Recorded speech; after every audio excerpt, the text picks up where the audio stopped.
नमस्ते बच्चों। कक्षा 5वीं विषय हिंदी पाठ क्रमांक 10 गड़ा धन। सुनो, दोहराओ और बताओ। आज हम इस पाठ का परिचय देखेंगे। अब हम इस पाठ को पढ़ेंगे और विस्तार से इसका स्पष्टीकरण देखेंगे। सुंदरपुर गांव में रामदीन नामक किसान रहता था। उसके 4 बेटे थे।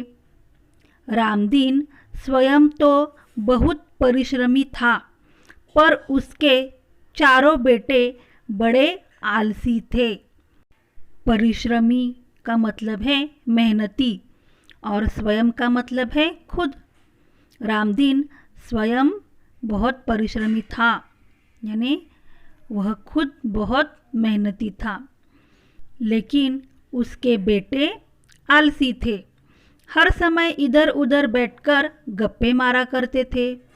रामदीन उनके इस अल्हड़पन से परेशान था। परेशान का मतलब हैरान था।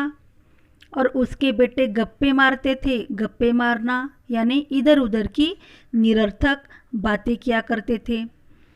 उसे हमेशा बेटों के भविष्य की चिंता सताया करती। वह दिन रात यही सोचा करता कि बेटे अपना पेट कैसे पालेंगे। एक दिन रात वह इन्हीं विचारों में खोया था। तभी उसकी पत्नी ने झिझकते हुए उसे एक उपाय सुझाया। उपाय सुनकर वह कुछ देर सोचता रहा, फिर एकाएक खुशी से उछल पड़ा। खुशी से उछल पड़ना, बहुत खुश होना, पेट पालना, गुजारा करना। रामदीन को यह चिंता सताती थी कि उसके बेटे क्या काम करेंगे, क्या पैसे कमाएंगे और कैसे खाएंगे। यह चिंता उसे सताती थी। तो उसकी पत्नी ने एक उपाय उसे बताया। अगली सुबह रामदीन ने अपने चारों बेटों को बुलाकर कहा, मैं और तुम्हारी माँ अब बूढ़े हो गए हैं। हम दूर तीर्थ यात्रा पर जा रहे हैं। मैंने खेत में धन गाड़कर छिपा रखा है। यदि कोई ज़रूरत पड़े तो उसे निकालकर उपयोग कर लेना। गड़े हुए धन की बात सुनकर बेटे खुश हो गए और उन्होंने अपने पिताजी को खुशी खुशी तीर्थ यात्रा पर जाने के लिए कह दिया। वे मन ही मन खुश हो गए कि अब कुछ दिनों तक पिताजी का बंधन भी उन पर नहीं होगा।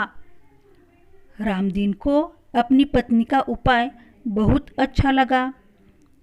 रामदीन ने अगली सुबह उठकर चारों बेटों को बुलाया और कहा कि हम अब दोनों बूढ़े हो गए हैं।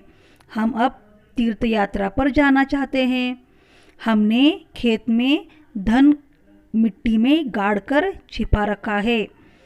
आप लोग क्या करिए कि ज़रूरत पड़ने पर वह धन निकालकर उसका उपयोग कीजिए। तो चारों बेटों को बहुत खुशी हुई।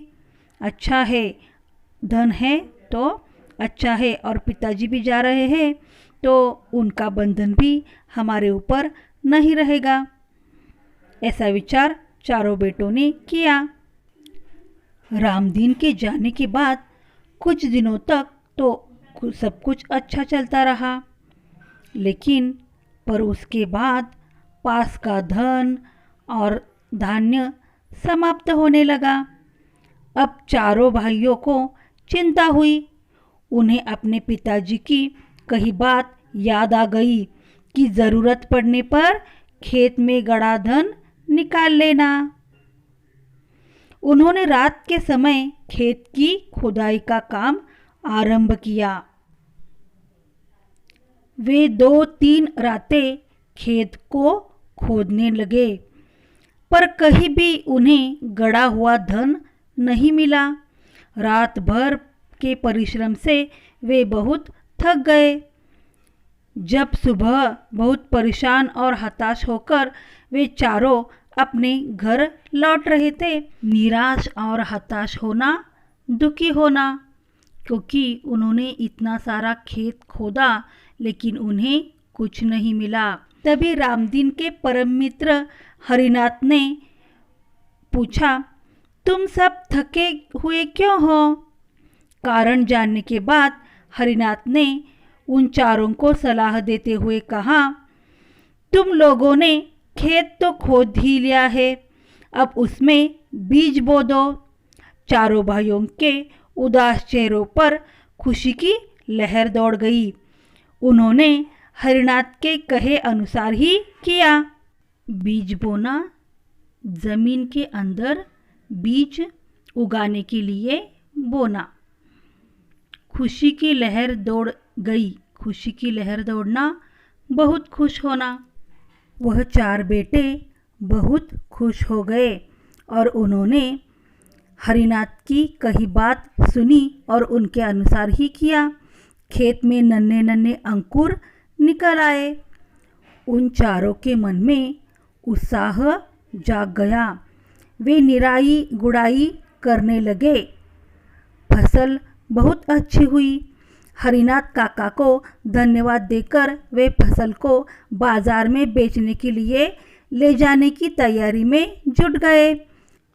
तो चारों बेटों ने अनाज बोने के बाद जो खेत के काम होते हैं वह सारे निपट लिए और फसल भी अच्छी हुई और वह फसल बेचने के लिए बाजार के लिए निकल गए। उसी समय तीर्थ यात्रा से रामदीन और उसकी पत्नी लौट आए। माता पिता के आते ही बेटों ने उनके चरण स्पर्श किए।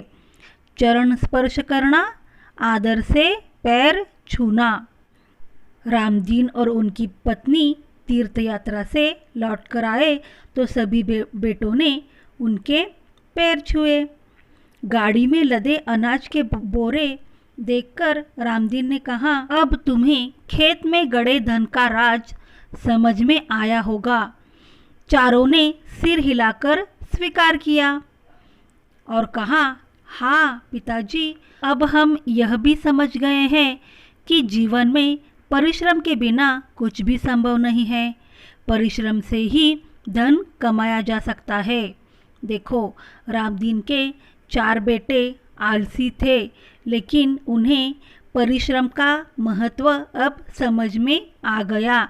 परिश्रम से ही धन कमाया जा सकता है, यह बात वे जान गए। रामदीन की पत्नी का उपाय बहुत ही अच्छा था और वह उपाय काम कर गया। तो बच्चों, हमें इस पाठ से क्या सीख मिलती है कि जीवन में परिश्रम का बड़ा महत्व है। परिश्रम के बिना कुछ भी पाया नहीं जा सकता। इसीलिए परिश्रम करने से कभी जी नहीं चुराना चाहिए। इसी कहानी के द्वारा हमें यह सीख मिलती है। तो बच्चों, आपको पढ़ लिख कर आगे बढ़ना चाहिए, परिश्रम करना चाहिए। यही सीख हमें इस कहानी से मिलती है। आगे के वीडियो में हम इस पाठ का स्वाध्याय देखेंगे। तो वीडियो अच्छी लगी तो लाइक कीजिए और चैनल को सब्सक्राइब कीजिए। धन्यवाद।